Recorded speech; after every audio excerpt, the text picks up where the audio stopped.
Abur cuburların olduğu yerde yakalıyorum Yağmur.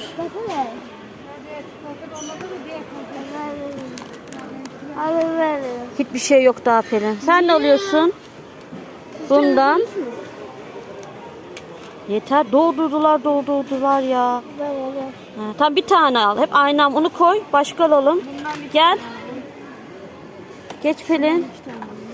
Pelin bir durur musun dedim. Yağmur. Yağmur koş. Bayağıdır almıyorduk. Bunu da alalım. Çok sallama dökülür şimdi. Ver şunu. Ne sallıyorsun kızım? Tamam bu kadar yeter Yağmur. Başka ne alacaksın? Ya hayırdır ne yapıyorsun sen? Ne yapıyorsun sen? Bırakır mısın onları? Hayır ya. Bırak. Gidiyorum ben.